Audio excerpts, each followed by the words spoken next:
Hey folks, I want to start this video with a disclaimer that partway through the video I get kind of grumpy, not raging out or anything, but pretty peeved by luck and variance and my opponent's mana base. And at the end, I also do a premature concession. I kind of blanked on a bomb that I do know the ability of, but I just sort of overwrote what it does in my mind. I probably had just stabilized or come very close to it, but I thought I had lost and conceded totally prematurely and maybe could have pulled it out and kept playing. So this video does end on a bit of an anticlimax. Watch this video today if you want to learn from my failure. But the video that I'm going to post tomorrow, spoiler alert, has a lot more success in it. So if you would rather learn from my success, check out the video that I'm posting on January 29 right after this one. Okay, let's get into it. Hello, this is Unlimited Splash, where we get better at Magic together through a new draft every day. Today, I'm doing something a little bit different. I'm actually prepping for this weekend's Arena Direct Win-A-Box event. So this weekend, there's going to be an event where if you get enough wins, you actually win physical boxes of Lorwyn booster packs. I have gotten booster boxes in these events in Foundations, Dragonstorm Tarkir, and also in Avatar: The Last Airbender, so I'm really hoping to add Lorwyn to that list. But I'm not going to do that if I don't get the reps in of actually practicing Sealed. So today, let's try to figure out what makes a good Sealed deck in Lorwyn by playing traditional Sealed. So the price structure here is I pay 2,000 gems. One win gets you 500 gems. Another win gets you 1,200 gems. 3 wins gets you 1,800. And then your break-even point is if you get 4 wins, which is 2,200 gems. You actually play best of 3 matches, and you have 2 losses to give. So on the second loss, you're out. All right, let's jump in and see what we get. I'm hoping it's something totally sweet. Come on, come on, come on. Really good cards. Okay, Mutable Explorer, I think could be a nice one. This one, when it enters, gives you a Mutavault. Flitterwing Nuisance is totally sweet, in my opinion. When it enters with a -1/-1 counter on it, you remove a counter, and when a creature you control deals combat damage to a player or a planeswalker this turn, draw a card. So if 3 creatures get in on the turn that you remove this counter, then you are going to draw 3 cards. Figure of Fable is amazing. This is a 1/1 for 1. It's the Figure of Destiny that's a Kifkin. For 1 mana, it becomes a 2/3, and then, you invest mana in it and it grows. Gloom Ripper is the freaking ultimate bomb of the format, in my opinion. This card, every time it comes down, it just feels so bad. It just feels so absolutely crushing. It gives an elf plus X plus 0, or it gives a creature plus X plus 0 and another creature -0/-X, where X is the number of elves you control plus the number in your graveyard. So it starts at 1 and then it can get larger. The question is whether we're going to have enough shapeshifters and elves to really take advantage of this card, but we really want to play it if we can. What is Dream Harvest? Target player exiles cards until they've exiled cards with total mana value 5 or greater. Until end of turn, you may cast cards exiled this way without paying their mana costs. That sounds very variable, very conditional. Very, very conditional. But hey, I wonder if we can actually make it work. Harmonized Crescendo is one I've been curious about. You draw a card for each permanent of a certain creature type. And Curious Colossus, I think, is really hard to cast, but if you can cast it, it could get in for a good attack. It's like kind of a Crater Hoof Behemoth style card. It comes in and gives you 1 really good attack by shrinking all of the opponent's creatures. But I'm really looking to play something in like the Salt High space. All right, let's see what our pool looks like. Let me just arrange it into colors and call some cards out for you. So first, actually, our white removal is looking incredible. Look at this removal package. Double Pacifism, triple Liminal Hold.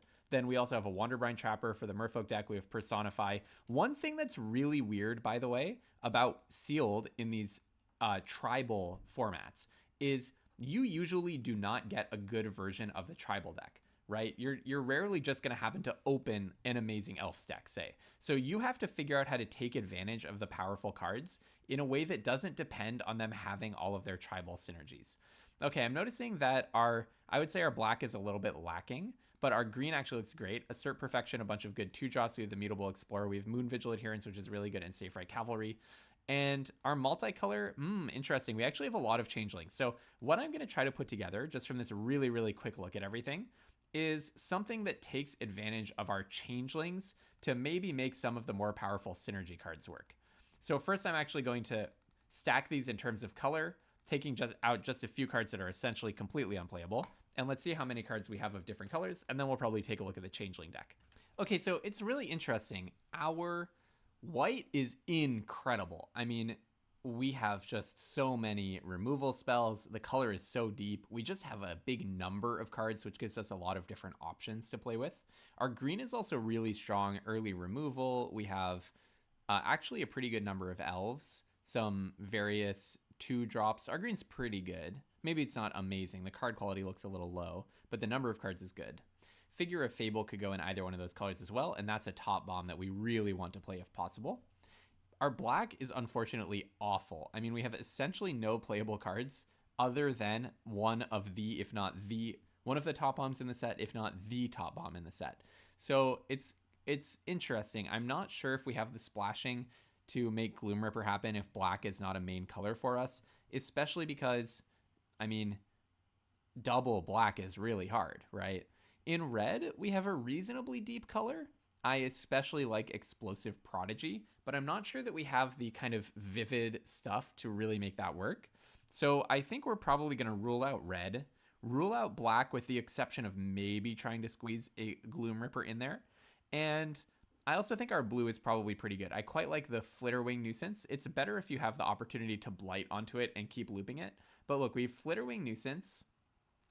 Double Silvergo Peddler is fine. Temporal Cleansing and Swat Away are kind of nice as removal. But then we have Omni Changeling, which is an amazing card, double Unexpected Assistance, and a Harmonized Crescendo. So I actually wonder if what I should do is try to build Bant with Glister Baron, Wary Farmer, Figure of Fable, Eclipsed Marrow to make my mana better. I have the Changeling Wayfinder, and we have double Mischievous Sneakling, and that can make some payoffs in Vivid better. I also have a Foraging Wickermoth. So let's try to build Bant. I'm going to start with attempting to build a green, white, and maybe splashing blue kind of a deck.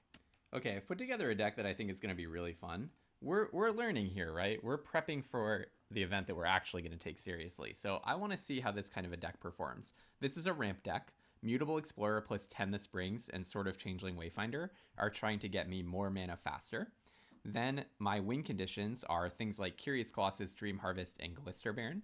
Omni Changeling I can maybe spit out kind of early on. I'm actually thinking about whether I do play my Harmonized Crescendo because I have a bunch of Shapeshifters, but I think for right now, no. I think at maximum it's like 3 or 4, so I think no.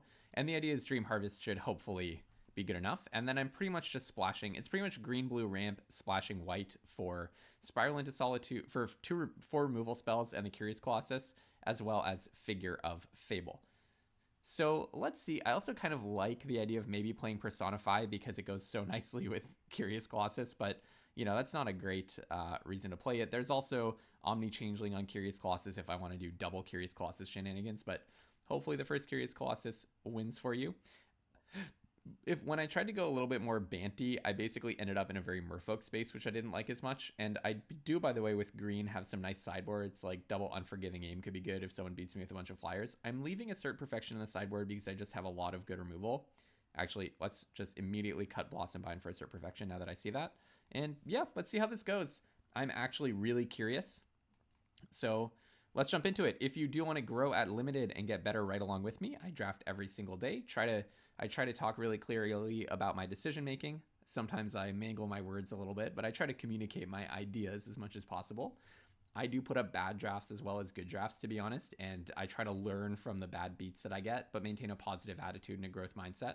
If all of that sounds cool to you, and especially if you want to see me contest the Arena Directs on the weekend and hopefully pick up some boxes to add to my collection, go ahead and click subscribe using the link below.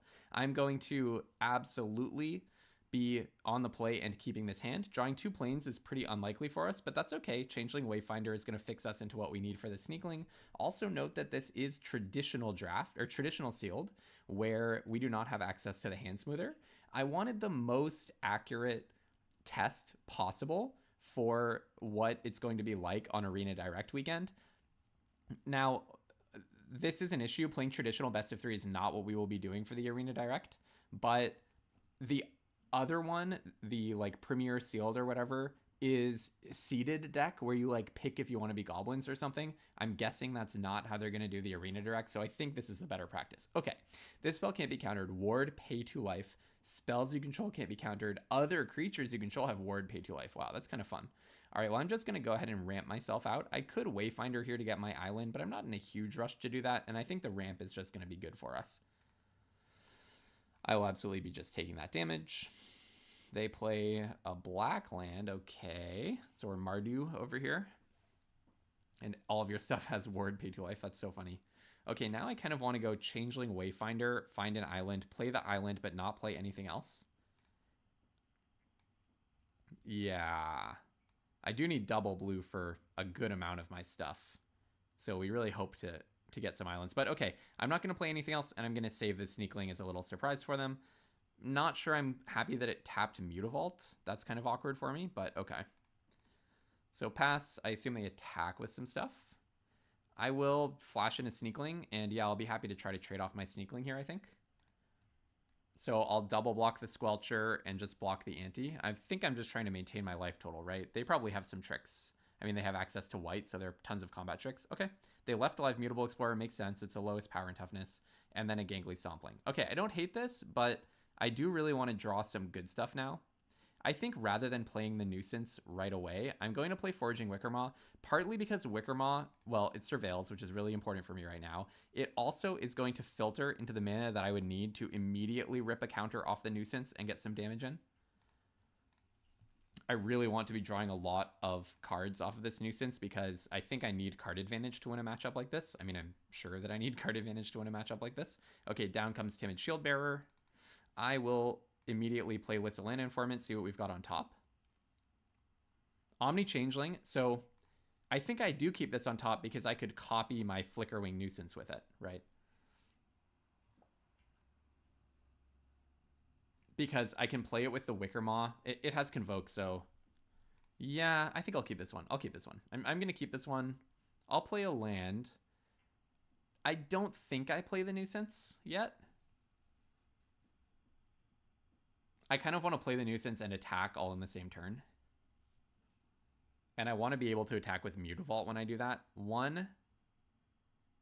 So this would be 1 blue, 1 to activate the Mutavault and the Vault, 1, 2, 3 to rip off the counter. Yeah, I think I'll just do it next turn.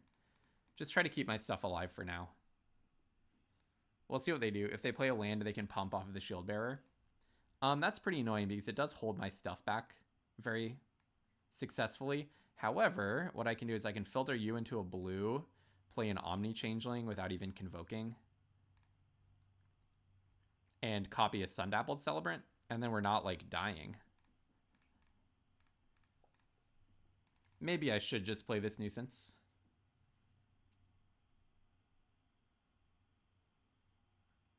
Their Celebrant is technically better than my Celebrant because they can buff their Celebrant into a 6/7. But yeah, I'd like to draw some of my good stuff, you know. Okay, I will be... I'll double block this way. I'm not too sad if they kill Lyssalina Informant. Actually, let's also block with this guy because... Let's see, what could they have here? There's +2/+2 and First Strike. That would be really annoying. That would be really bad for me, right? Because then they would get a free Lyssalina Informant out of this deal. So maybe I do just block with the... Maybe I just block with the Celebrant plus the Wickermaw. I don't need that extra filter, right? I have all of my mana. It's pretty awkward, though.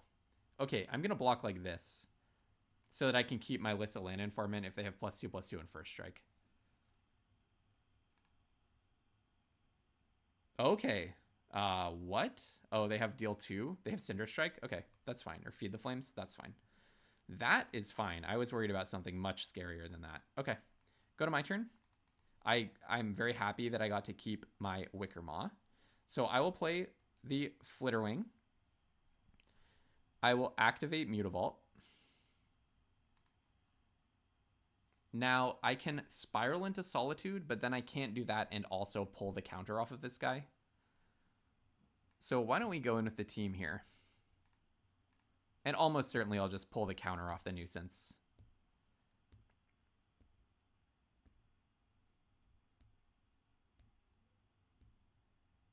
I think it's worth it to just draw one. It is only draw one, but I think it's worth it. And I get to Surveil.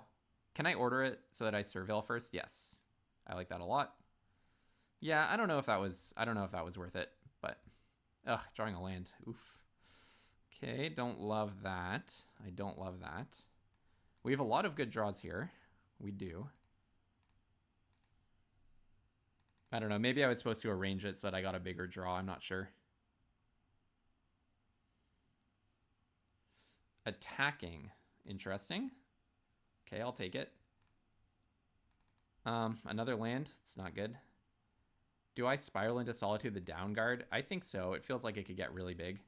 Okay, so what I'm going to do is spiral into Solitude. I'm going to blight onto my nuisance. This is my one blight synergy that I have. So blight onto the nuisance. Then I can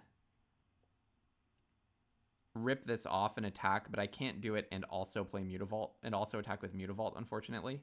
But I think let's do this just to draw 2. Draw 2 is pretty good, right? So I'll do this in with 2. Yep, I like that. I like that a lot. I like that move a lot. So I do get to draw 2. Very happy I had that blight. And Curious Colossus. That's one of the cards I was looking for, definitely.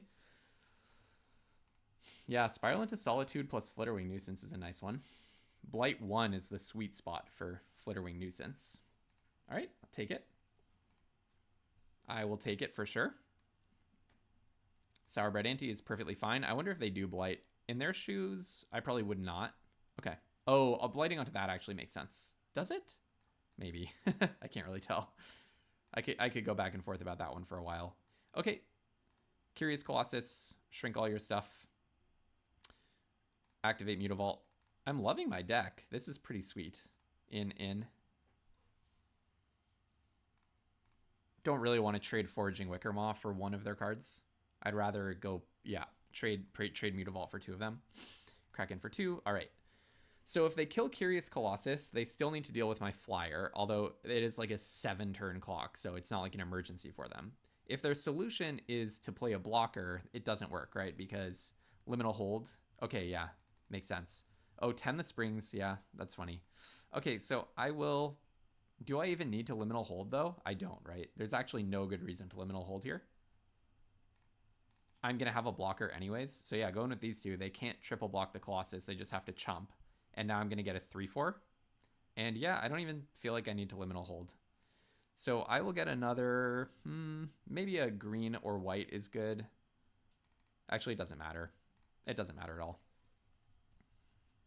I don't think. I can play Glister Baron. I can play my Delusions or whatever it is, the card that rips stuff off the top of their deck, and I get to play them. All right, my turn. Yeah, Dream Harvest, that's the one. Let's see what we get. You know, there is a line of thinking that maybe I just shouldn't cast this right now. Oh, Grub's Command, because they learn about what I have. But the thing is, now I get to learn about what they have. So I will give myself +1 and destroy a creature. So I'll target me to get the +1, and I'll destroy your biggest creature. Yeah, Grub's Command. Let's go. That's kind of cool. It was a 7-mana Grub's Command, but I'm not complaining. I think my deck is pretty sweet. This is a fun one for sure. I would not hate... If I got exactly this pool in the Arena Direct, I would be happy. Because it has a lot of power, right? You really want a powerful sealed pool. What have you got? Removal? Spot removal? Okay, that's fine. That thing was a nuisance while it lasted, so I'm proud of it for doing that. Bonk you down to 5, and I'm holding a Liminal Hold for whatever you've got. It's looking pretty good for us. All right, on to game 2, though. This is a best-of-3 match, so we did not win. Okay, what do we want to sideboard? So they're a very fast Goblins deck, right? I mean, there's almost an argument for me to go 2 colors against a deck like this. That would be the most transformative kind of a sideboard. I might put in like a Reluctant Down Guard, something like that. It does start out understated though. I think cutting a Dream Harvest and putting in a Liminal Hold makes sense. I'm kind of afraid of their Sun-Dappled Celebrant.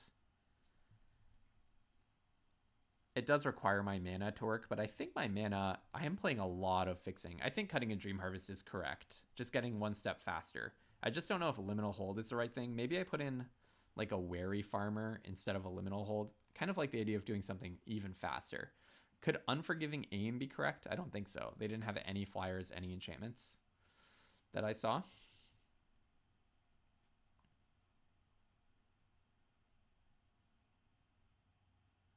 Maybe Blossom Bind. Yeah, I like that. Blossom Bind instead of Liminal Hold. Well, really cutting a Dream Harvest for a Blossom Bind. I like that. Okay, I'm going to go with this. This is good practice. This is really good practice. I recommend doing something like this if you want to do well in the Arena Direct. I mean, the payout for these traditional sealed is not so great. You do have to get 4 wins to break even, so I usually don't like doing them so much. This is a pretty bad hand, right? It is traditional draft, so you have to be a little bit more cautious about mulliganing. It's like paper mulligan, where it's actually random. But with no fixing and everything comes out on turn 5, or I don't even have the mana to play it. I mean, I do have a 2-drop in both of my main colors. Yeah, look at this. This is a way better hand. And I will put back Curious Colossus. I have so much shuffling that I'm not too worried about putting it on the bottom. And it's just so far in the distant future against a pretty aggressive Mardu deck. Okay, so down comes Wonderbrine Trapper. Very happy to see a Plains. Natural Plains is really nice. Take 2. I agree. Feisty Spikeling. Yeah, so they're just absolutely racing me out here. I wonder how many cards I even can play during their turn. Well, Mischievous Sneakling is one of them if I can get another island. That would be a really good one. So I think I'm going to put this back. I'm digging for blue sources. Changeling Wayfinder would be a nice one here probably. So I'll absolutely block the Wonderbrine Trapper if they give me the chance. They don't, which is fair enough. Makes sense. Honestly, I might just spiral into Solitude their Feisty Spikeling. Yeah, let's just play dead. I kind of like looking helpless in situations like this. They probably will just attack with everything, and maybe we'll pick up a 1/1. They might have a removal spell. That would be really bad for me. Oh, they can just do that. Sure. All right, you attack me. I don't think they have seen this card, so they didn't know that this was a possibility, I don't think. Or they knew it was a possibility, but... Okay, being stuck on lands is really bad for us, obviously. That's really bad for us. I might just spiral the Feisty Spikeling. I guess I should have kept that forest, perhaps. Maybe putting the forest back was a mistake. They're also stuck on black, though. So they can tap Feisty Spikeling and Wonderbrine Trapper and get in for 1 damage if they want to. We'll see. We shall see. I do have a Liminal Hold if I get 1 more land. Okay, 1 damage. Okay, I do not hate that that's how they spent their turn. Okay, I don't hate that. Just to be crystal clear, I do not hate that. I wonder if I actually attack now. Is it too obvious if I attack? I mean, I'm at 13. Let's not take any chances. Let's not take chances. I win in the long run.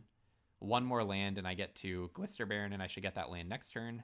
And then I can start cracking in for, what, 6 in the air if my Mischievous Sneakling survives. That's pretty good. Okay, so I'm going to play this guy. I get to Surveil 2 immediately. Oh, Assert Perfection. I don't think I want Dream Harvest. Do I want Assert Perfection? No, I just want a land. I already have a Liminal Hold if I need to remove something, so let's do this. And then, yep, I'll block and block. And I Surveil 1, put a land on top, hopefully. Tend the Springs, I actually think I keep that on top, right? Do I? Well, I get to choose what land. I honestly want to put that in the bin. If I had 1 more land, I think it would be worth it. Wait, hold on. Then if you control 7 or more lands and or Tree Folk, that's a Tree Folk. So 1, 2, 3, 4, 5. That would be 6, but I would need 1 more land to make it work. Rats. That's too bad. I just want a land. So I surveilled 3 into the bin there. Oh, and they did have another. They did have another land that they were slow rolling me on brutally, and then they're going to pop that guy. Yeah, brutal. And then we cannot draw our land. Okay, well, I'm just going to Liminal Hold, and there's absolutely no way this Unwelcome Sprite is blocking, so... Okay, we've seen 1, 2, 3, 4, 5, 6, 7, 8, 9, 10, 11. Okay, I definitely shouldn't have been that forest. I was just looking for an island. I was just looking for an island. My mistake. My mistake, everyone. Okay, thank you, island. Yeah, I like that. All right, so I'll play Glister Baron, and then I will Baron 4 onto Unwelcome Sprite and crash in. Bonk. All right. And the Foraging Wickermaw will give us more Baron ability, more Baron power. So even if we trade off our Sneakling, we still have them on a 2-turn clock. Looks like they have Feed the Flames for Glister Baron, kind of annoying, but I will take the down guard here, I think. Actually, no, I'm about to play a Foraging Wickermaw, so. Oh, that's a nice one. That is a nice, nice draw for me. So I'm going to crack in with the Sprite. I will play this guy. I will Surveil. Omni Changeling, I can happily keep on top, right? There's lots of good stuff to do with an Omni Changeling. And then I'll play this guy. And then I can make it a 2-3 at any point. It's not just a sorcery. I can do it. You can even do it after they declare blockers. It's kind of sickening. Sickening thing to do. Oh, are you going to liminal hold my liminal hold? Liminal hold my Figure of Fables. That's rude of you. That's just not nice of you to do, actually. Okay. Well, I guess I'll just play a 5-mana Unwelcome Sprite, right? I was kind of wondering if they were going to play a good creature there. But I don't mind the idea of just giving them a small clock in the air, right? I'll just play another Unwelcome Sprite. So even if they kill one of those, they're on a 5-turn clock.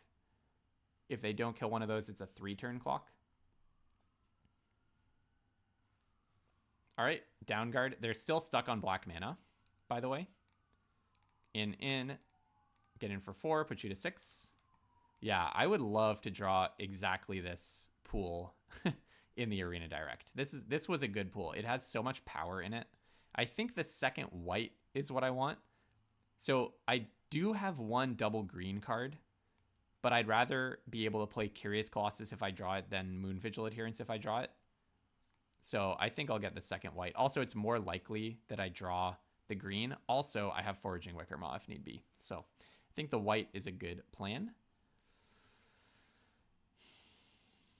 Sourbread Ante. Yeah, that is power and toughness on the ground. That is definitely some power and toughness on the ground for you. I'll just take the 3 damage here. They'll attack with the down guard and I'll just... Oh, no, it's 5 damage. Okay, then I'm chump blocking. I didn't think that through. Oh, it's 4 damage. Then I actually probably... Then I probably will take it. I probably will just take that. I have chump blockers for days, and I'm the one who's representing a lethal threat right now. Of course, we draw Moon Vigil Adherence, but we actually have the Foraging Wickermaw to cast it. So I actually think my whole thinking was mistaken, by the way. Imagine I didn't have the Foraging Wickermaw. Then I was definitely supposed to get the green because we couldn't even have played the Colossus if we drew it the next turn. But if we drew the Moon Vigil Adherence, we had enough mana. So yeah, we got exactly punished, but I had the Foraging Wickermaw for it. All right, 1-0. One match up. Let's keep this success rolling all the way through the weekend, shall we? All right, we landed in game 2 with this hand. And I think it's a good one, right? We can turn 1 Flitterwing Nuisance, which is not the best time to Flitterwing Nuisance. But it's fine, right? And then if we draw 1 more land, we get to play Mutable Explorer, and then we can play Omni Changeling with just those resources. I think it's keepable. If need be, Mutable Explorer would, well, if we have 3 mana, I don't know. I was thinking like, yeah, I probably can activate the Nuisance if I need to, instead of playing Mutable Explorer or right after playing it. That's a nice draw, right? Actually, I would rather have had a Forest to play Moon Vigil Adherence, but that really helps. It means that even if they kill some of my stuff, I can hopefully Omni Changeling. That's just such a ridiculously good card. This card is like not okay if you've ever played against it. It's so hard to kill. It's just a 6/6 for 2 that's hard to kill. Like, I'm not exaggerating too much when I say that. I may be able to Omni Changeling it and get my own copy and then liminal hold it if everything goes perfectly for me, but everything needs to go perfectly. I wonder if they're about to assert perfection. Yeah, it's interesting. Like, one learning from this, doing these sealeds. I mean, we're here to learn, right? I'd like to get my gems back, but we're here to learn. Oh, that's not a good card. That makes me a little worried that they have like a lot of synergies to be playing this. The 2/4 for 3, not awesome. Oh, really happy to draw the planes, by the way. Yeah, one learning from this is like everyone is playing 3 colors. Everyone in this queue at least is playing 3 colors. So maybe if you can draft a really synergistic or a really fast 2-color deck, you might just win a lot of games by default. That's one learning. I don't know how much the group of people playing traditional sealed right now resembles the group of people playing, oh, natural 4-color basics. Wow, okay. Well, I'm on natural 3-color basics, so I guess I can't complain too much. Hey, I'm unlimited splash. I'm the one who's supposed to be playing way too many colors. My opponent is going for a little bit too much of an unlimited splash, perhaps. But yeah, the other thing is, like, it also might just suggest that it's a format. Oh my goodness, the 2-for-1 Boulder Dash. Into Tam. Well, I think we just lost right there. I don't know what I can do about the 2-for-1. Like, those were 2 important cards. I mean, not the 1-1, but. So I can Omni Changeling copying Kullwrath Mystic so that I get to block. No, it has Hexproof from blue. I can't even copy it. I cannot Unwelcome Sprite and cast Omni Changeling. I cannot cast Moonvigil Adherence. I really want to Liminal Hold the Bristlebane Battler next turn. I cannot have it actually enter as a copy of a creature. I don't have to target it. Oh, I don't have to target it. I think I like that then. I think I can do this and I don't have to target it. So I'll make it a Bristlebane. A Bristlebane Battler. It's not great. I'm slow now. Kind of sucks. I mean, the Boulder Dash really did a number on me, right? Because Tam is fine. I like Tam. It's just a, it's like a worse version of Giver of Runes. I like Tam. Kullwrath Mystic, I think, is very bad. Bristlebane Battler is great, though. This is a very beatable sequence of cards, but the Boulder Dash just, like, crashed through my defenses in a very painful way. So now I'm going to Unwelcome Sprite. I could play Glister Baron, but I don't think that's the move. I think I Unwelcome Sprite, and then I Liminal Hold the Tam, and then I'm going to get... maybe I was supposed to just Liminal Hold this guy. No, but then I would only have a 1/1. But yeah, then I'll probably double block Kullwrath Mystic. Or just chump it. Or just trade with Tam. That could be it. Maybe I just trade with Tam. So I cannot target Bristlebane Battler. So it's either chumping this guy, but he has Trample. So yeah, I guess I mean, I could get rid of Kullwrath Mystic here. I'm not really trying to target anything anymore, and that's the most damage potential. Okay, let's do that. Let's do that. And then I'll probably block Tam with Unwelcome Sprite. Moonvigil Adherence would be chunky, right? Yeah, turn 2 Bristlebane Battler is just so hard to deal with because then they just play creatures and it just naturally gets bigger than whatever you're playing.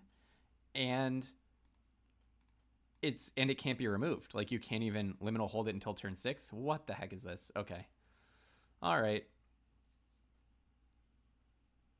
I mean, the opponent's playing powerful cards. I hesitate to say that their deck is good given the just natural 4-color that was required to make this happen. But the opponent is playing powerful cards. I mean, this is 3 rares and then the 2-for-1.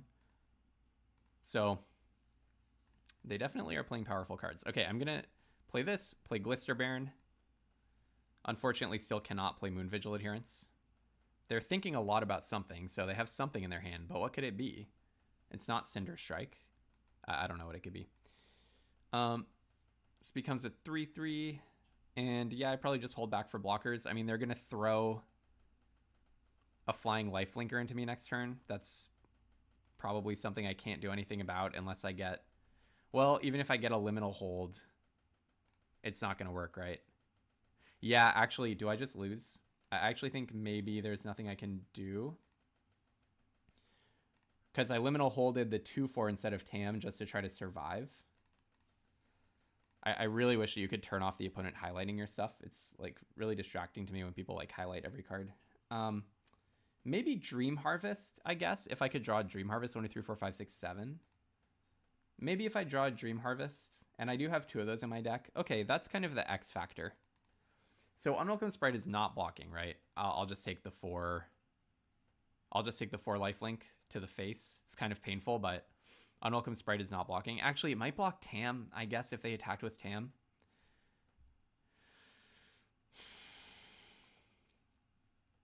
I don't really know what I could rip off the top here, but probably it involves dealing damage. Like I have a 2 power blocker anyways.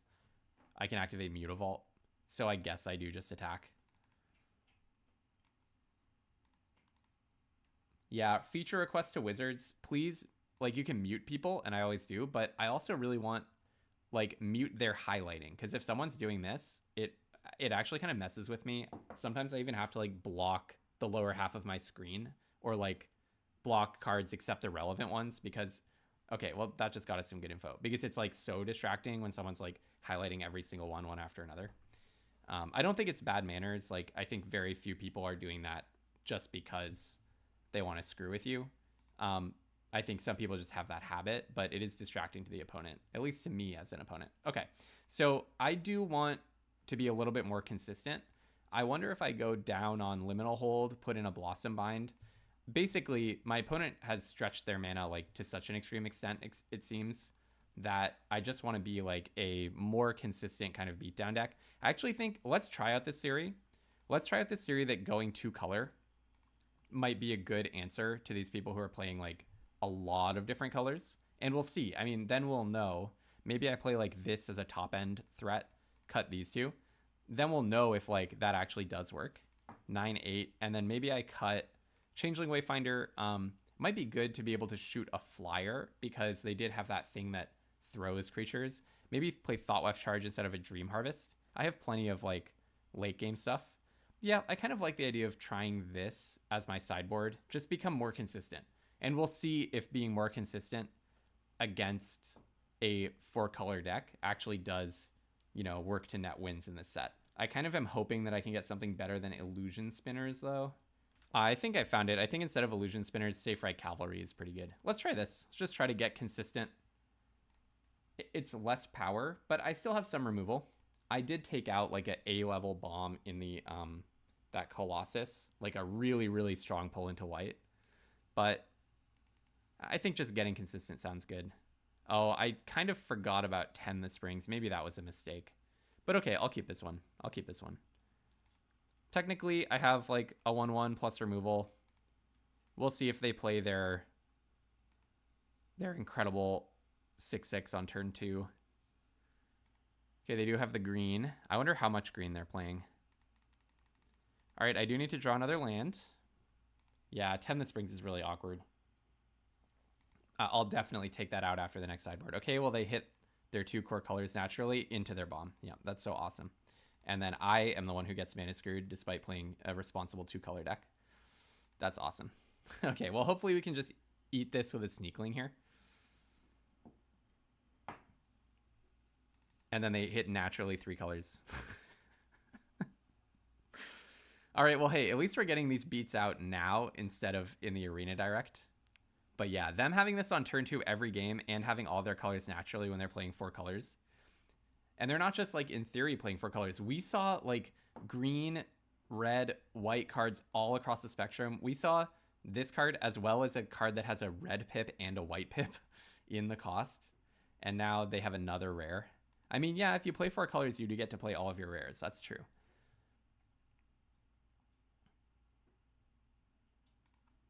Throwing away a red 2-drop naturally. But now they're just going to get another bomb. I assume it won't be the thing that throws creatures, because they seem to be having trouble with finding red mana. It could be, I was thinking it could be Bant with a red splash, but this wouldn't be on the splash. It could be Naya with a blue splash, I guess. Nope, but they have this card. That's the best that they can find. I thought that their deck was like full of bombs. I guess among blue, green, and white creatures, that's the best that they could find. Okay, they shouldn't have attacked here, so I get a free bomb off the board, so that's very nice. All right, and now we did hit our land. I kind of just want to ramp, even though it's so terrible. Even though it's so terrible, like, and now they can make fun of me a bit, because I forgot to unsideboard this card, which is like definitely a mega blunder. That's like absolutely horrible. But okay. This gives us maybe a little bit of hope. I'm on my lands. The opponent is in the position. Okay, now they just naturally found a mountain. Okay, that's awesome. I guess they top decked a mountain. Okay, so maybe what we're learning here is if you are going to go for this like 2-color streamline to beat the 4-color like decks that you just shouldn't do in limited, decks that just have like 4 colors, all basics. If you're gonna do that, you need, I guess what I'm learning here is you need to have like actually a really properly streamlined version of the deck. So I'll get my own Tanafel Rhyme Speaker. Thanks very much. I could have played Safe Right Cavalry with the idea of shooting down their Rhyme Speaker with Assert Perfection, but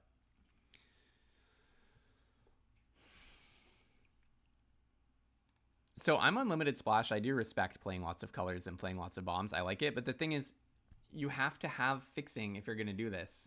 I'm the person who this is going to work perfectly against. Every other person that they play, this will work terribly against. Okay, enough said on that. I don't really want to lose my brand new Rhyme Speaker. I quite like having a Rhyme Speaker, so whatever trick they have, there's like a million common and uncommon level tricks that if I blocked here would just eat my Rhyme Speaker for free, so I'm not really into that. If they can't kill my Rhyme Speaker, I'm feeling a little bit better. Then I get to play like Safe Right Cavalry, and that's a nice blocker. We know that they top decked the mountain because they would have found the 4/4 that throws creatures, gives creatures flying, right? Otherwise. So I'll play the land, I'll play a Safe Right Cavalry, I'll draw a card, right? They would have found the better bomb, right? Unless they have it in their hand, but then they would have just played it right now. Okay, Mutable Explorer is kind of nice. I wonder what I'll get with Dream Harvest. Hopefully I get to cast it, draw a card. That would be awesome. I will block either of these 2 creatures with Safe Right Cavalry if they do cast a spell of mana value 4 or greater, which they didn't have last turn, so they would have had to top deck it, because otherwise they would have played it instead of the Mystic, right? If they do that, I will not trade Safe Right Cavalry for the Mystic. Definitely not. This guy makes a tapped Mutavault. So 1, 2, 3, 4, 5. If I draw a land, I can play this, and then next turn I can Dream Harvest. Oh, nice. I'm glad that they're not going off with Rhyme Speaker. I'm glad about that. Rhyme Speaker plus Mystic could be dangerous for me. Definitely could be dangerous for me. Okay, so they still have whatever trick they were going to play. Now I will offer the trade, or whatever. I'll offer that they can eat my Rhyme Speaker, or they can eat my Cavalry. I will ask them to put +2/+0 indestructible or whatever it is, +3/+3. Okay, if it was the enchantment, I wanted it to be on the Rhyme Speaker because that's what I would want to remove no matter what. Okay, so here, Assert Perfection is so horrible in my hand. But here I will play Mutable Explorer to get the Mutavault. Wow, Assert Perfection is just so awful for me, but okay. And then I'll keep up Unforgiving Aim. If they play an enchantment or give something flying somehow, play a flyer, I can destroy it. But most likely I'm just going to make an elf at the end of their turn just to have another creature. And then 1, 2, 3, 4, 5, 6, 7. I will get to Dream Harvest them, draw a card next turn unless they can kill my Rhyme Speaker somehow.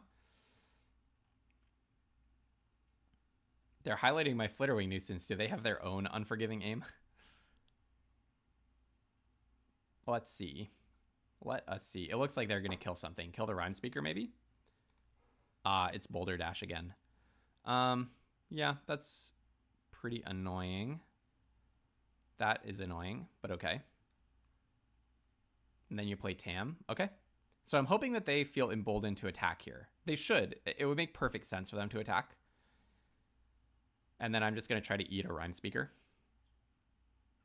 Because the main card that I would want to play around in their shoes is the 4/2 Flash for 2 and a green. Okay, so they could have +2/+2 and Hexproof. That's just a risk that I need to take. I cannot be playing 2 chicken here. Do you have something, or are they just assigning damage? I can't tell where we are. Are we at damage?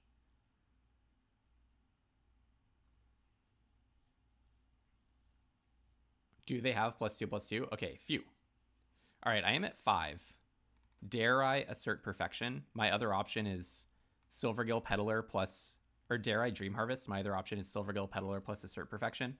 That barely keeps me alive. So yeah, let's go for something good here. I think let's just go for something good. We could just draw something completely irrelevant. They can make as much fun of me as they want for me playing this card as well. This is not the best card, to be honest. But okay, so I'll shoot Tam, probably. Let's shoot Tam with Tweeze, discard the land and draw a card. Okay, and then I'll play Flaring Cinder. Discard probably...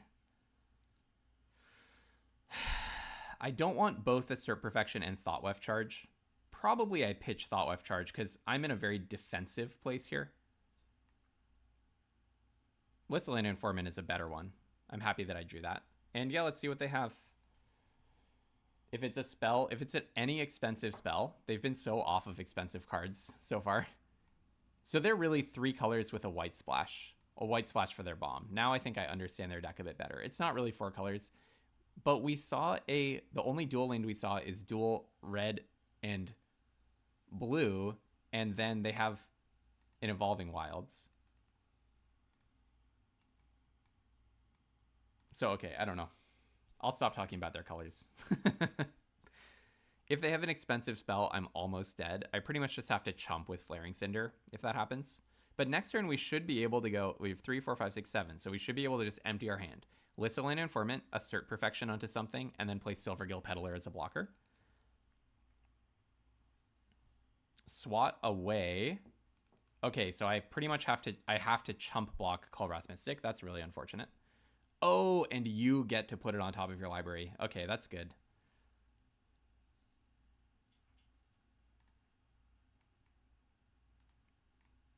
I blame this.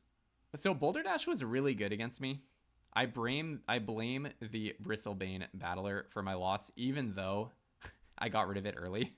It just feels like, oh, okay, that's a sweet one. I would rather do that than Silvergill Peddler, right? That's going to get me a 3-4 with reach. That's pretty good. So I play this. Surveil, put that straight in the bin. Assert Perfection. Oh, I should have done 10 the Springs first. My bad. That's the kind of a play mistake that actually can lose games. So I'll shoot that one. And then I'll 10 the Springs. Yeah, I really should have done this after so that the Surveil happened after, right? So that was a very bad play mistake by me, definitely. Definitely. Okay, and now, I mean, we have blockers up, but we'll see what they've got. They could have any number of things. One bounce spell or removal spell does not do it. Okay, they did put Flaring Cinder on the bottom, so... And they have no more payoffs for mana value 4 or greater. I managed to kill the Kulrath Mystic and the Rhyme Speaker. I do also have a Mutavault if I need to end up blocking Summit Sentinels. Changeling Wayfinder, no problems here. Okay, so maybe they have more mana fixing than I gave them credit for. Let's see what they get. I think I want to go back to my white build, to be honest, after this. I'm just not assertive enough for this compromise to make that much sense. If you have a removal spell, I'm going to be pretty upset. Do they just attack to draw the card? That could be. Well, if they attack with both... Actually, I think they should have attacked with both, right? Because if they attacked with both, I would have had to block the Summit Sentinel with the 3-1, I think. Otherwise, I'm just chump blocking.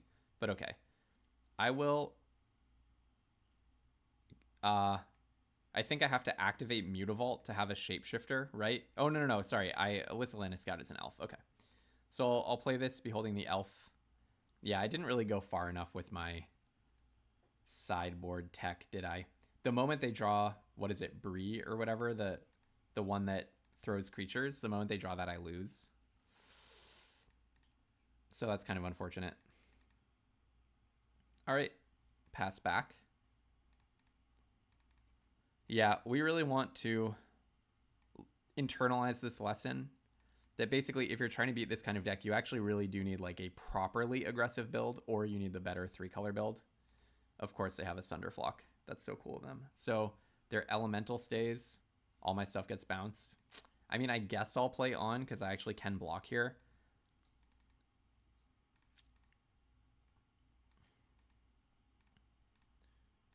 Yeah, so they're in sealed, especially in the play booster era, because people get so many bombs.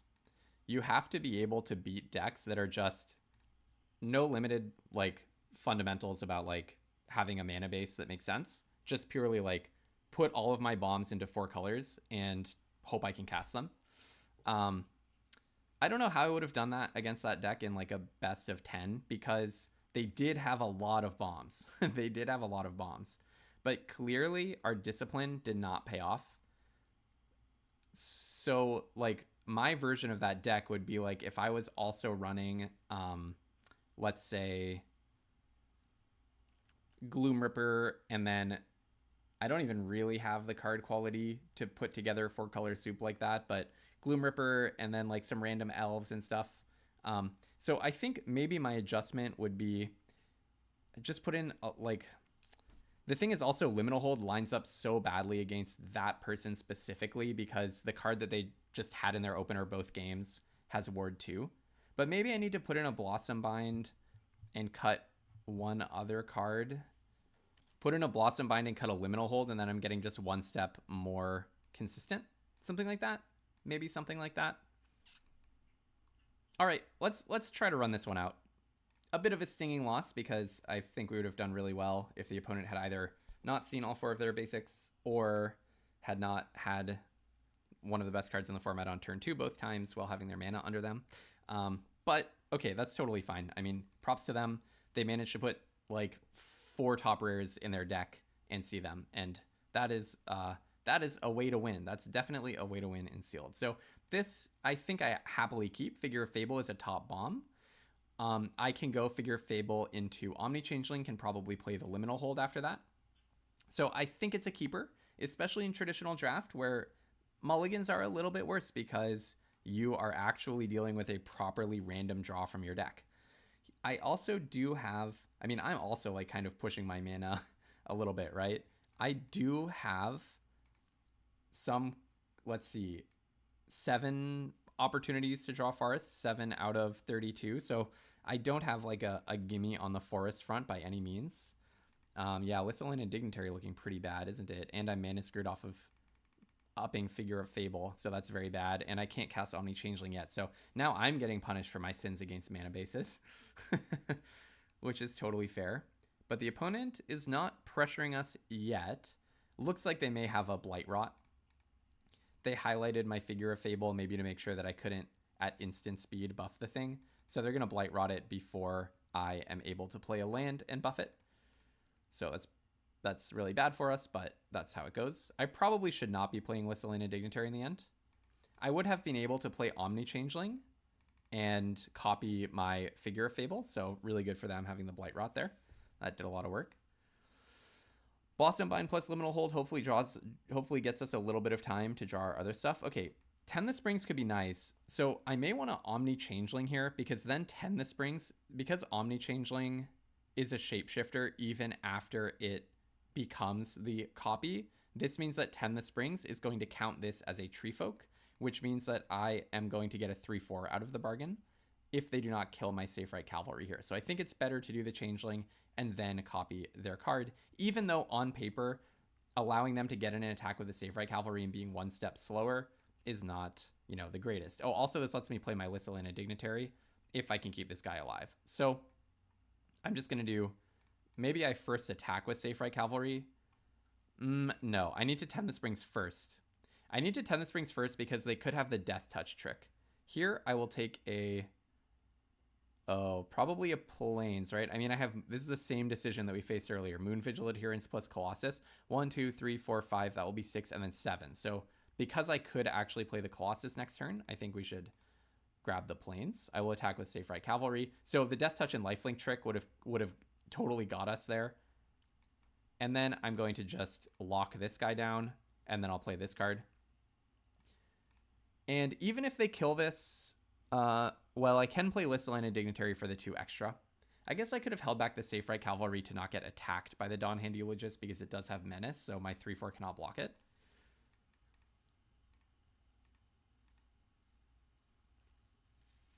I'd like to draw one of my 7 mana bombs now. Curious Colossus, Dream Harvest, the other Dream Harvest. I also have Glister Baron.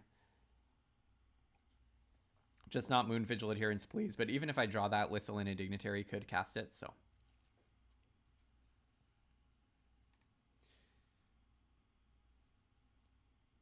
This thing can activate its abilities still, so I need to know that I need to keep in mind that they are still able to give an elf +2/+2 if they want to. They do have an elf in the graveyard, so why don't we liminal hold Markant's Loyalist? I think that puts us in a nice spot for the race. Liminal hold that guy. Get rid of the pump on their other creatures. Oh, you have +2/+2 and hexproof? That's really awkward. Okay, you don't. Maybe they have destroy target enchantment, though. Well, I'm still going to attack with both. I think I clearly should. Maybe they have a Blight Rot. I'm wondering if they have destroy target enchantment or make a 2/2 elf. That makes sense in the elf stack, doesn't it? I think I'll play this guy over Lissalina Informant. Kind of like the idea of just having a lot of mana. So I'll behold an elf, and the elf I behold will be Safe Right Cavalry, which is an elf and also a Beeble and also a goblin and also everything else. All right, they're threatening me with 5 damage at the most right now. Reaping Willow, okay. It's a pretty good one for them, I think. So they can bring back nothing. Okay, maybe it's not a very good one for them. All right. Maybe first I attack with Safe Right Cavalry so that if they double block, I can pump it and it survives. It makes a double block really bad for them. Lissalina Dignitary is going to get to tap for mana if need be. So I can't do that and also play Dream Harvest. I can Dream Harvest and also play Lissalina Informant, though. Okay. Oh, do they have the Death Touch trick now? Oh, no, they cannot buff it. Okay, curious about what's going on here. My opponent would be very justified in saying the same things about me that I said about my last round opponent, because they are playing a very disciplined 2-color synergistic tribal deck, and I am playing the really sketchy mana base. But hey, I mean, look, with 10 the Springs, that's what got me. That didn't necessarily fix me into my last color, but I did play some fixing. All right, I'll just go next. You give it +3/+3 maybe? I wonder. Guiltleaf's Embrace to give it indestructible. Okay, so in that case, +2/+0 and indestructible. So then I'll give this guy +2/+2. So you don't eat my creature. But yeah, that was a nice find from them for sure. And then I'll play Lissalina Informant. So we don't get to play our Dream Harvest this turn. And then I'll absolutely just put a forest in the bin. Reaping Willow, it's kind of awkward for them. Oh, this guy gains them 4. That's nice. And then they have this lifelinker. It's kind of awkward for them that they can't bring anything back with the Reaping Willow. Ooh, Curious Colossus. Can we force them? Yeah. So this would still be a 3/1. Yeah, I'm just going for it. Definitely. I do have to reveal a bomb here, but it's definitely worth it. Oh, I never noticed that. That's part of why this card must be so good. I haven't played with this because it's a mythic. So against blight creatures, it just kills them because they have -1/-1 counters. I did not think about that. That is so smart. That is so smart. All right, and it looks like we didn't have to show them Dream Harvest this game. I will not cast this unless I have to in best of 3. I think the mind games really matter. It's easy when you're playing online to think that the opponent is like a robot and that you don't have to consider like them playing around your stuff, but they actually have a human mind and can adapt to what they learn about your deck. Important thoughts to consider. All right, so we got there. I'm pretty afraid of my opponent's deck, to be honest. I think it looks like it's very consistent. I might cut a Dream Harvest and play a Liminal Hold. Honestly, maybe this should just be how the deck looks writ large. I also kind of want to play Personify. Actually, why don't I play Personify over a Liminal Hold? I like the idea of flickering my stuff. Oh, wait, no, but Personify? Actually, should I just go more into blue? Maybe I should play like Temporal Cleansing. Temporal Cleansing might be a good one. Essentially going Liminal Hold to Temporal Cleansing. The reason I thought Personify might be good is because it will blank a Blight Rot. But the problem with that is you need to have a lot of stuff untapped for that, and Blight Rot is going to come out a lot of the time when I'm tapped down. So yeah, I think I'm happy with this build. I am concerned that they probably have the capacity to just elf bomb me, elf ball, whatever it is, but we'll see. Fingers crossed for good mana and good spells. Lissalina Informant and our green 10 the Springs Immutable Explorer. This is about the best hand that my deck is capable of, to be honest. So I am happy with this one. Okay, Forest. And then turn to Lissalana Informant, Surveil 1. I really like this card every time they print it. I really liked it in March of Machines. Here, I actually think maybe I keep this on top. It's kind of a nice draw with 10 the Springs, which is about to get me a Plains. So yeah, maybe I just do keep Spiral into Solitude. I like the idea of getting to remove their stuff, and I don't really need to draw lands because I'm just going to play Mutable Explorer into 10 the Springs. Oh, my opponent missed a land drop. That's bad. And actually, yeah, I think I will 10 the Springs over Mutable Explorer here because I think fixing my mana is really important. Having the option of Spiral into Solitude. Okay, yeah, the opponent is in some trouble. So I can go Assert Perfection Unwelcome Sprite. I would like to do the Mutable Explorer, but I kind of like the idea. I mean, it's like a little bit brutal, so I'm sorry to the opponent, but I like the idea of just keeping them off of their mana. Sorry, opponent. I'm sorry, opponent. You are playing the consistent deck. You have every right to be frustrated that my mana is working out and yours is not. So, but, you know, it happens. So hopefully that person has more fun and more luck in the next match. And we're on to match number 3. So currently we're looking at making back 1,200 gems. We have given 1 loss. So it would be 800 gems overall to participate in the event if I sustain a loss in the next round. So fingers crossed, I'm really, really hoping to pick up another match win and pass the threshold to almost breaking even on this sealed event. I just want to share, it's like a massive snowstorm today over much of the country. I'm recording this a few days before posting it. And I don't know if you can see this, but it's kind of cool. The extreme snow situation that's going on out there. It's like very, very, very snowy. Anyhow. I will be on the play. Subscribe for more snow content using the link in the description below. Awesome hand. Gonna keep it.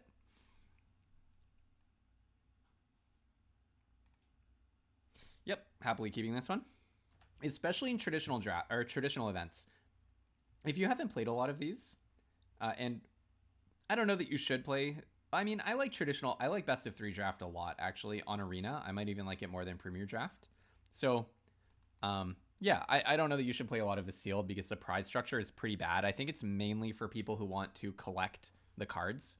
But I mean, for me, for my purposes, I'm having a lot of fun with it because, hey, I'm practicing for an event, right? We're prepping for a competitive tournament. But it does not have the hand smoother, and so you actually can draw 0 landers.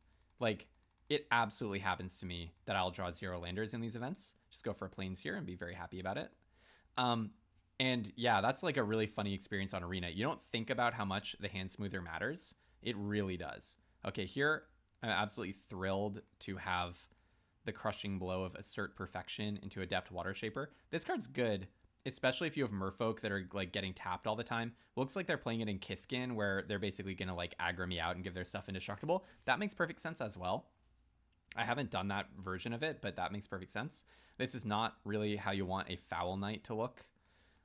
You're not really looking to play it with no Kithkin in play. So I'll play Glister Baron. I cannot attack with the Lissalana Informant, but I can crash in for 4 with an Unwelcome Sprite. I mean, I can attack with Lissalana Informant, but I don't really want to offer the trade, especially when next turn I could Spiral into Solitude on another creature and then make the Lissalana Informant a 6/4, right? Because I'll have that permanent. I'll have a white permanent. Okay, which will make it the Foul Knight not able to trade with it. Okay, they're cooking something here. They've got something going on, but I think I'm just gonna bite. I'm gonna put Spiral into Solitude on that guy. I wonder if they have the 4/2 flash. That's probably what they've got here. So actually, do I Glister Baron onto Lissalana Informant or do I Glister Baron onto Unwelcome Sprite? I might just. Well, oh, I get it. It has reach. So I'm going to put this on Lissalana Informant to make their blocks awkward. So they can play the 4/2 with reach and they can block. Okay, it's not that. I think I will just play Mutable Explorer here just to get one more attacker. Yeah, my idea was like if the 4/2 has to block Unwelcome Sprite, I'm getting in more damage. Or if the 4/2 has to block the ground creature, I get to keep my flyer. and get rid of your reach creature. Okay, so that was a fast one. The opponent, I think, just didn't draw like their 2 drops. I assume they have like an early part of the curve that they just didn't draw. I think we want to get faster, so something like Safe Right Cavalry and Morkant's Eyes, cut a Dream Harvest, and, excuse me, cut, I don't know what else. Could be Liminal Hold. I don't know. Liminal Hold seems like it could be good here. What am I doing with Morkant's Eyes? That's not in my deck, is it? Oh, I meant to put in Thoughtweft Charge, not Morkant. Not the Eyes. Okay, Thoughtweft Charge, but that's more of an offensive card, not a defensive card. My friend said that this card is good. That this card is like really, really good. People who play a lot of limited sometimes get these like micro like cards that you love. It could very well be, but I think you need to be in a pretty aggressive deck. I'm wondering if our opponent, and not this particular opponent necessarily, I haven't seen that much of their deck yet, but I'm wondering if this might be an example of like, you know, we've seen like Elves, Kifkin. We saw another tribal deck that I'm not even remembering now. Oh, maybe it's just two tribal decks. Maybe it's 3 tribal decks at this point. I feel like they just usually do not get there in sealed. Oh, speaking of unplayable hands, courtesy of the best of 3. Yeah, this is going to be a tough one, but I'm not going to 5. I have my 2 main colors. So you, yeah, like you could get the nuts and have like an amazing Kithkin deck where you get the Signpost Uncommon and all the other Kithkins. And it could be that our opponent has that and just got unlucky last game. But I also think the temptation to play a tribal deck, like in sealed, you probably look like the Kithkin deck doesn't want to do no 1-drop. Essentially like Kithkin synergy card on 2 and then no 3-drop. So I do think you probably should resist the temptation a lot of the time to try to force yourself into one of those archetypes, one of the tribal archetypes. Yeah, by playing a lot of like feisty spikelings, sorry. By and large, just playing individually powerful cards is probably a better way of getting there. Having said that, who knows, maybe my opponent actually has an amazing Kithkin deck and is about to just like prove it to me by absolutely crushing me. That's very, very possible. They have a lot of opportunity to absolutely crush me here, let me tell you. So next turn we can play the Flittering Nuisance, activate Mutavault. That's 1, 2, 3, 4, and then we have enough to pull the counter off if we want to. I don't know if I'll do it. Thoughtweft Lieutenant attacking, I'm just going to accept the bluff and take it if that's what it is. So yeah, I think I do the thing that I was just saying. So I play this guy, activate the Mutavault using not a blue mana, not a blue. Next, I'm going to put, let's say the Spikeling probably, or let's say the Explorer, I mean. Then Spikeling blocks the 2/2, this guy blocks this. I do think that they have a pump spell.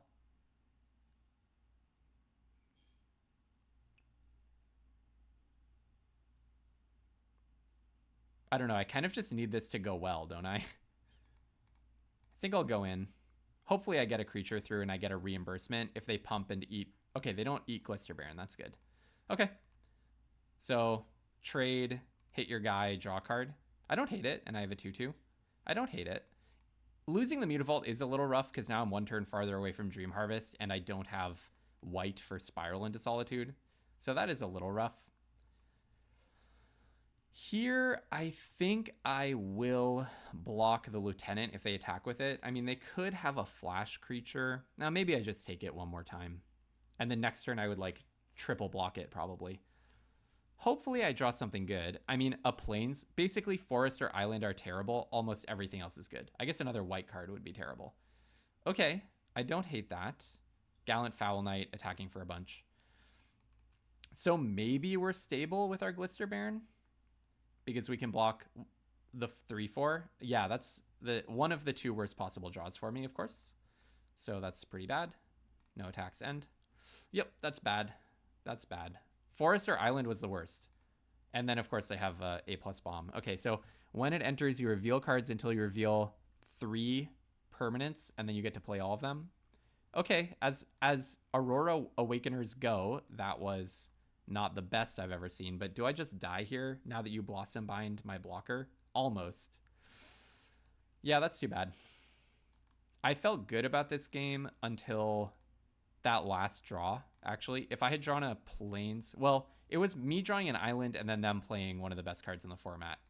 That's kind of what did it to me, but that's fine. That's how it goes. Let's see what I get. Okay, I don't hate this. Does this guy have trample? Okay, then I think I just die, right?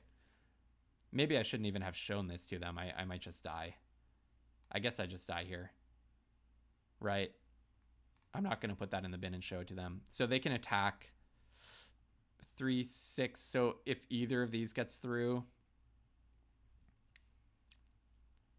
I can't triple block the Awakener.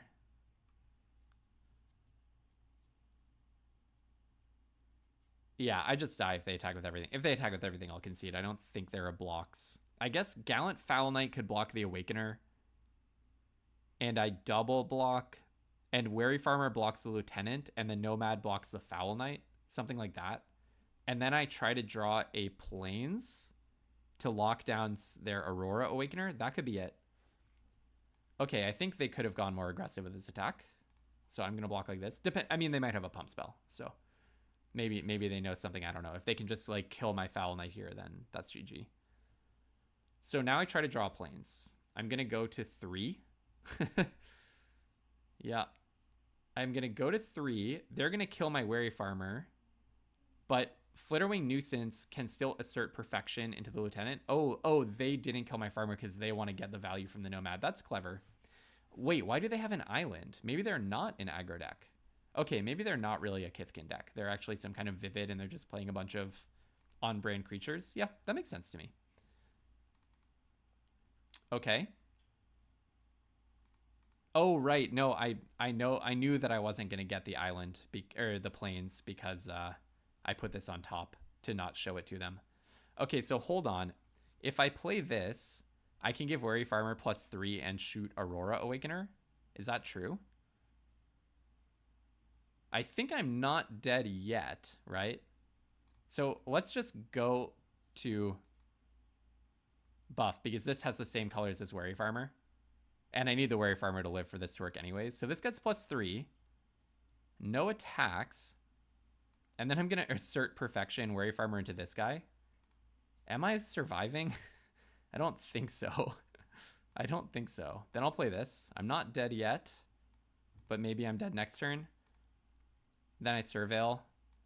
Yeah, I mean, do I want to show that to them? Let's figure out if I'm dead before I show that to them. I'm not dead on board, right? I have a blocker for the Lieutenant. I have a blocker for either of these two creatures. Yeah, I'm not dead on board. Let's just try to get a Plains. Spiral into Solitude is super good. Timid Shield Bearer. Does that kill me? It means I don't get to trade with the Lieutenant. Yeah, it just kills me, right? So I actually could block here and chump the Lieutenant. Does it have trample though? +1 and trample. Okay. So I think I am dead, right? Because, well, depending on what they put this on, they probably should just put it on the Lieutenant. You know, we're hanging in there pretty well. I'm proud of how well I'm hanging in there against... Really, the card that did it to me is Aurora Awakener. It just got them, like, Blossom Bind plus a bunch of stuff that they would have spent 3 turns drawing. I think I'm dead now. You actually should attack with this, right? That would be an extra damage. Yeah. So I think I'm dead now. Them putting it on that means I'm cooked. Okay.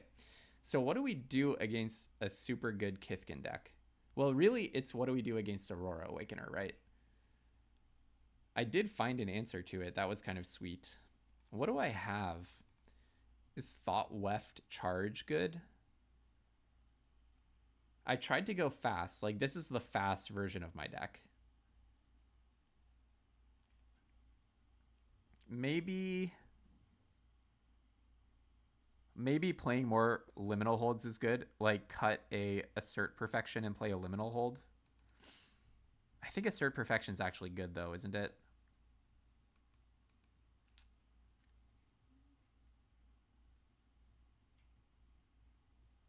I could cut... This is hard. What am I supposed to do?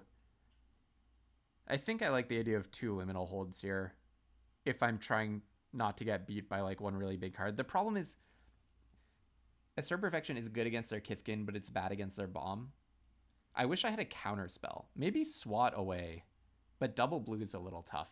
I kind of like the idea of Swat Away to to put that guy on top when they cast it, when it's a spell. But I don't really like the idea of double blue. That's a tough requirement in my 3-color deck. Okay, I guess Assert Perfection for Liminal Hold is a little good. Is a good sideboard. I'm not sure. People are saying this is a bomby format. Do you agree? Comment below. I'm really not sure. The bombs do structure the games a lot, but also there's like a whole tribal thing, so it's extremely synergistic. That's going to be a mulligan. Is this the end of the road for us, folks? It very well might be. I'll put back 110 the Springs. 1 is enough. That's tough. That's tough stuff. I don't know. Against the Kithkin deck. Maybe we just kind of had to win the last game. The first game I felt very comfortable against them. It felt like they had a Kithkin deck that didn't really come together. Like they just didn't really have the tribal stuff going on. But last game they had a whole lot of Kithkin. They just didn't have them in their opener. I think the lack of a hand smoother meant that it didn't go great. Like they didn't get lucky enough to draw them really early. Okay, they did mulligan to 5, but I'm on a really bad 6, so I'm not sure that that's going to make a difference. I need to draw a land. Like 100%, I must draw a land here.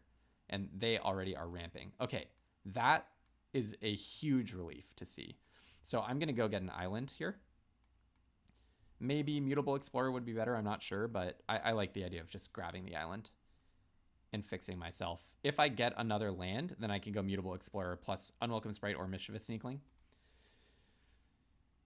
So they're on 5. Gathering Stone, that is such a good one for them. Wow, nice. No, I think they totally did get there on Kithkin, to be honest. And wow, they immediately ripped Thought Lieutenant off the top. Remember that whole mulligan to 5 thing? Yeah, no, they're not on 5 cards. This is going to be worth like 3 cards over the course of the game or more. All right, well, I guess let's just try to win in the air or something. Yeah, this is quite a card to face here. Okay, stoning it up. They chose not to do anything with that. I wonder if I assume they got a land. Like, this means that they're going to get whatever they didn't have in their opener. Sure. Are you going to attack me with that 1/5? Yeah, it means that they got a land as predicted. Wary Farmer. Okay. Sure. A 2/5, 2/6. You can attack. That's fine. I'll take it. Okay. And the farmer does something. Wow, they're just surveilling like absolutely nobody's business. Unfortunately, I cannot cast Omni Changeling unless I want to tap my Sprite. Let's just attack, play the land, and I'm holding up Sneakling, and Sneakling is going to let me surveil too, which I think is going to be important for me.